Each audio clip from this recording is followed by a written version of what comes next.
परम आदरणीय भगवत प्रेमियों, आप सभी को सादर नमस्कार, प्रणाम, राधे राधे, जय श्री कृष्ण।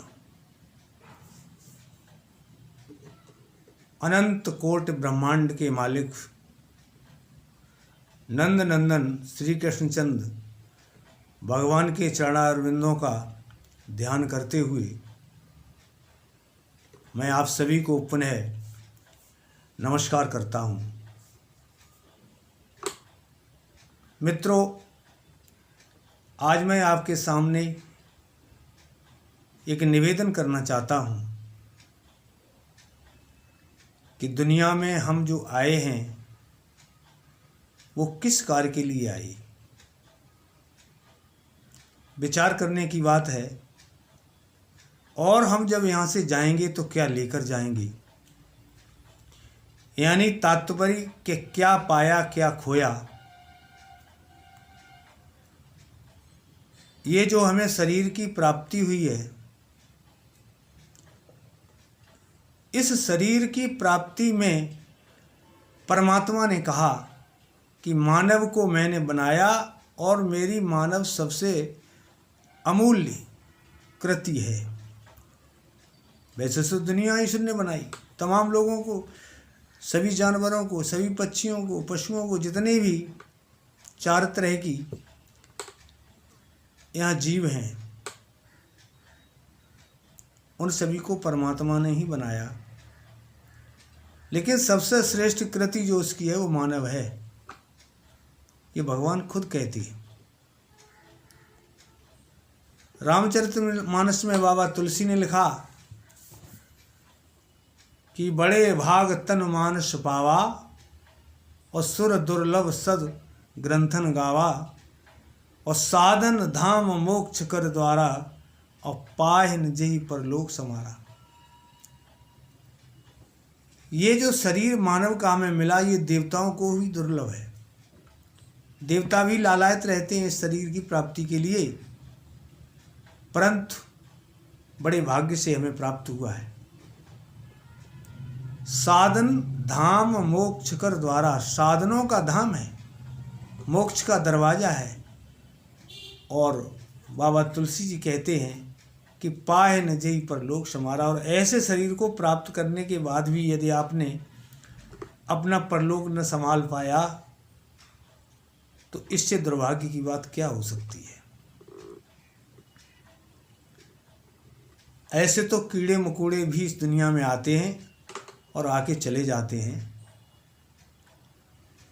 उनके कार्यों की सराहना करने वाला भी कोई नहीं होता है। और उन्हें स्वयं ये पता नहीं होता है कि मैं क्यों आया था और कहाँ जाना था और कहाँ चला गया। तो हम अपने जीवन की सार्थकता को जानें। साथियों, इस पर विचार करना पड़ेगा कि सार्थकता है क्या, जीवन सार्थक कहाँ से होता है, कैसे जीवन सार्थक बनेगा।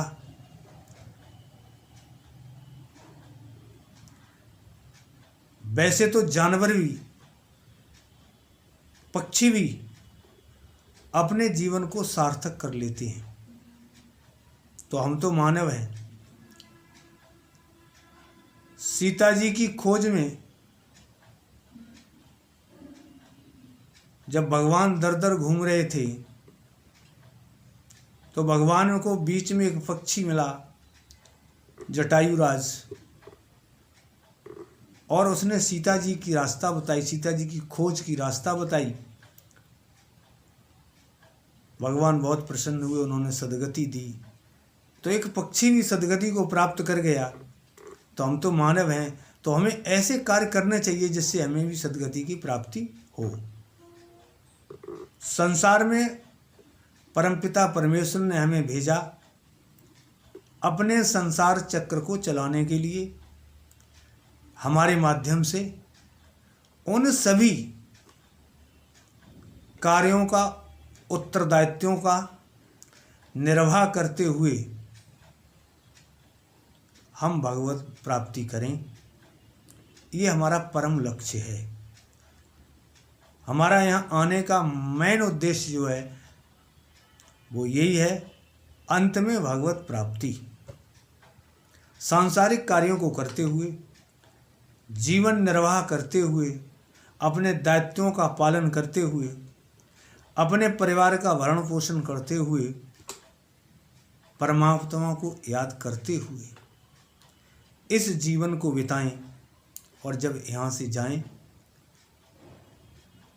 तो संसार में अपना नाम की एक छाप छोड़ के जाएं, लोग कहें कि हाँ फलाना व्यक्ति ठीक था, आज हमारे बीच से चला गया। ऐसा कुछ करके जाएं।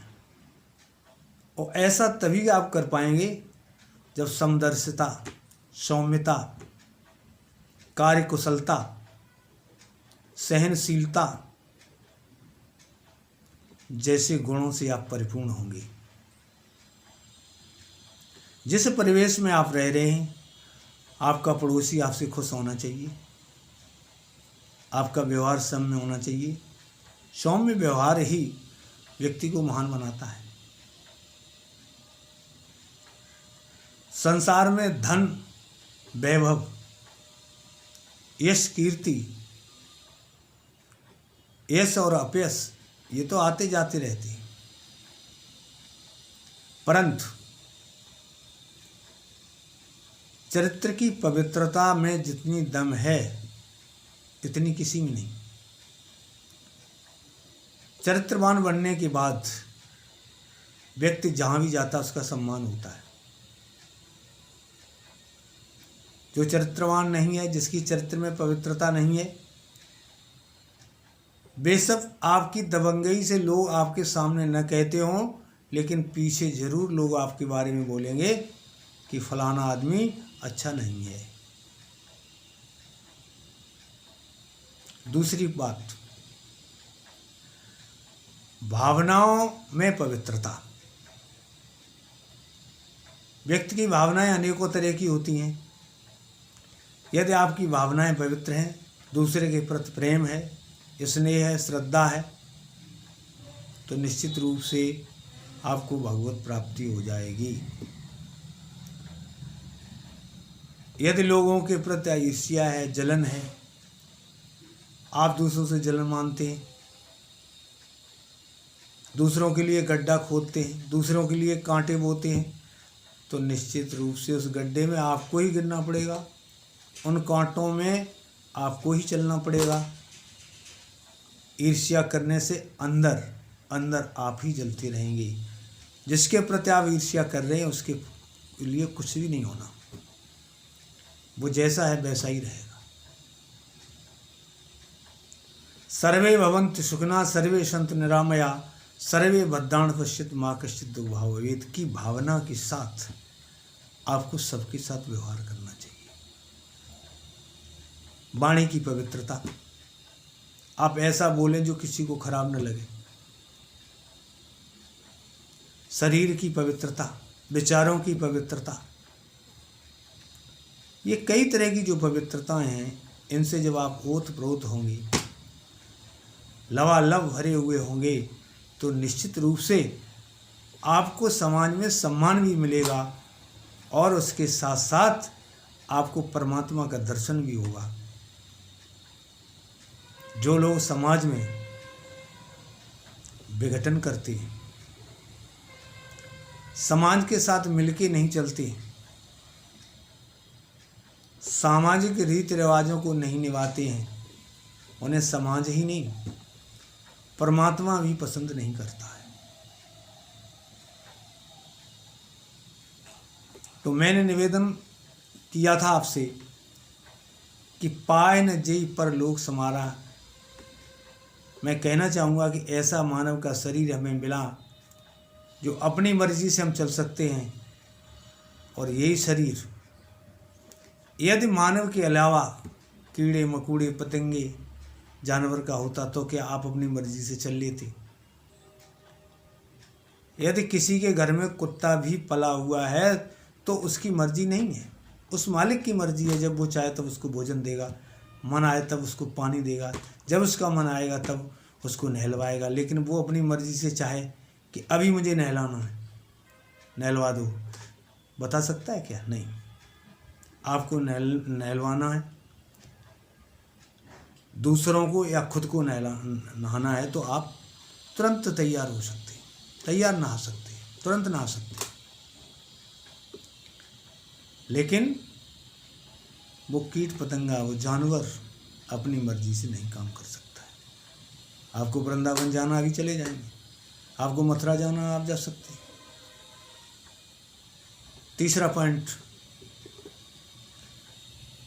जो सबसे बड़ा पॉइंट है, कि जिस घर में आप रह रहे हैं, आपके परिवारीजनों से आपका तालमेल बहुत अच्छा होना चाहिए। आपके विचार उनके विचारों से मिलना चाहिए। यदि वो एडजस्ट नहीं होते तो आप स्वयं को एडजस्ट करिए, नहीं तो आपका तिरस्कार करेंगे। अपने परिवार को सुचारू रूप से चलाने के लिए आपको सहन करना पड़ेगा। तीखी बातों को ख़त्म करो, मधुर भाषा में बात करो, सौम्य व्यवहार उनके प्रति भी रखना पड़ेगा। और जब ऐसा आप करेंगे, सहनशीलता आपके अंदर आ जाएगी, तो निश्चित रूप से आपका परिवार ठीक से चलेगा। और जब आपका परिवार ठीक से चलेगा तो आपका पड़ोस ठीक से चलेगा, और आपका पड़ोस जब ठीक से चलेगा तो आपका परिवेश आसपास का भी अच्छा हो जाएगा। और जब परिवेश अच्छा हो जाएगा तो आपके मित्र भी अच्छे हो जाएंगे, और जब आपके मित्र अच्छे हो जाएंगे तो आप सब जगह अच्छे ही अच्छे हो जाएंगे। आपकी एक खुशबू फैलेगी कि आप सौम्य विचारों के अच्छे व्यक्ति हैं। हर व्यक्ति आपको लाइक करेगा, पसंद करेगा। तो आज के वीडियो में बस इतना ही। मैं आप सभी से निवेदन करना चाहूँगा कि जो भी आपको इसमें से अच्छा लगा उसे निश्चित रूप से अपने जीवन में ढालने का प्रयास करें। जय श्री कृष्ण, जय राधे, जय श्री कृष्ण।